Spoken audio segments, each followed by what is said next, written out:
They're killing the GT3 engine, not the car, the engine. And I know that sounds like enthusiast drama, like another guy on YouTube being upset about progress. But stay with me for 2 minutes, because what's actually happening here is different. And by the end of this video, even if you've never sat in a Porsche, you're going to feel exactly why this matters. Something real is ending, and almost nobody is saying it clearly. So here's what happened. Spy shots surfaced recently of a GT3 Cabriolet. Open top, full GT3 specification.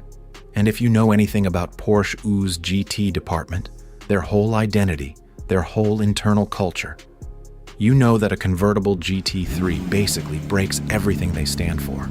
The GT division is the part of Porsche that says no. No to extra weight. No to comfort features that slow the car down. No to anything that puts distance between the driver and what the car is doing. They have protected the GT3 like it was sacred for 25 years. So a cabriolet? An open-top GT3? That's not them expanding. That's them saying goodbye.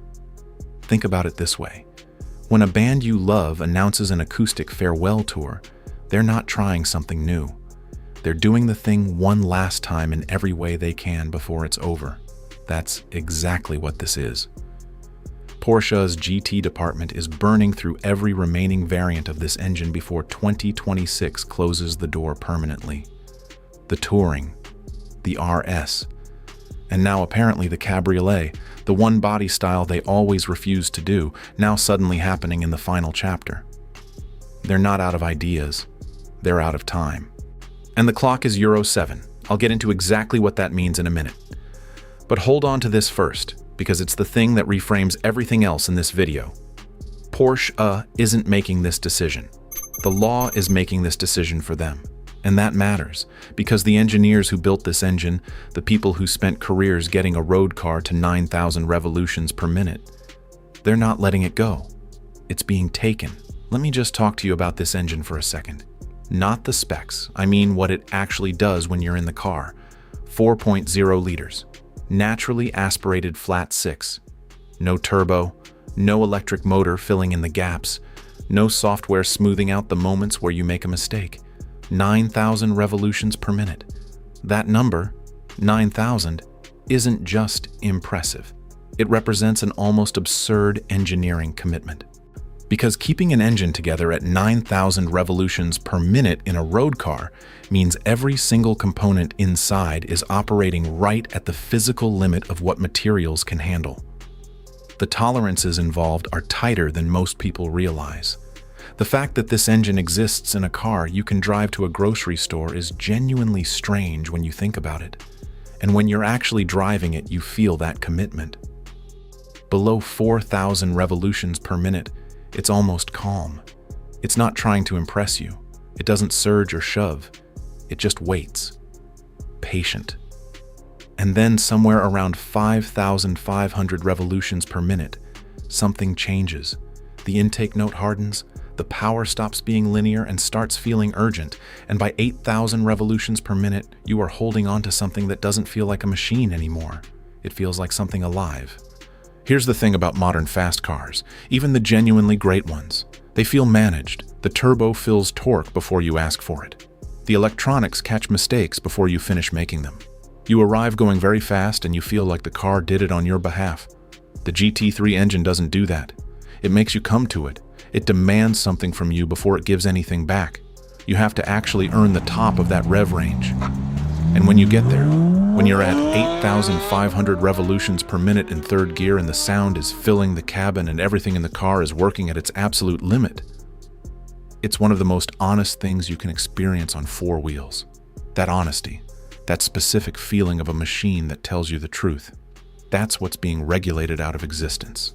Euro 7 is the real story here, and I want to explain it properly because most coverage just mentions it and moves on. These are new European emission standards coming into force in 2026. They significantly tighten limits on nitrogen oxides, particulates, and several other compounds. And here's the specific problem. High-revving, naturally aspirated engines produce more of these compounds than turbocharged or electrified alternatives. particularly at the operating conditions where a GT3 engine is actually being used. Porsche has been surprisingly direct about this publicly. They've basically acknowledged that the current 4.0 NA Flat 6 is already operating at the ceiling of what's possible within existing emissions rules. Euro 7 doesn't just lower that ceiling, it puts it below where this engine can live. So Porsche's engineers looked at the options. Detune it to meet the new limits. You lose the 9,000 RPM red line. The character changes. It becomes something else wearing the same badge. Add forced induction. You lose the linear throttle response, the way the power builds naturally through the rev range. Something else. Hybridize it. You add significant weight, a completely different power delivery character, layers of electronic mediation between your foot and what the engine does. Something else. Every single solution to the regulatory problem is also a solution that destroys the thing you were trying to preserve. There is no path through Euro 7 that keeps the GT3 engine as the GT3 engine. Porsche knows this, and rather than pretend otherwise, they're doing the only honest thing available to them, building every final variant they can before the window closes. Which brings us to what comes next. And this part is genuinely complicated. The next GT car is going to be faster than this one. Better lap times, more accessible performance, a broader, more forgiving power band. We've already seen the direction Porsche is heading with the Carrera GTS, hybrid flat 6, electric turbo assistance, near instant torquey response across the whole rev range. On paper, it will be an extraordinary performance car. Genuinely. I'm not going to sit here and tell you the next GT3 will be bad. It won't be. But here's what changes. When a car gets easier to drive fast, something quiet disappears. The feedback loop that was teaching you something, that punished bad inputs and rewarded clean, precise ones, gets smoothed away. The conversation between you and the machine gets shorter, less information, less honesty. The new GT car will feel like sitting in first class instead of flying the plane. You're moving fast, you're comfortable, you're achieving impressive things, but you're not doing it the same way. The car is doing more of it for you. And for one specific kind of driver, that difference isn't a minor thing. It's the whole thing. Here's something everybody in car culture knows, but nobody says out loud. There are two completely different types of people who buy a GT3. They often look identical from the outside. Same car, same spec, same track day on the calendar.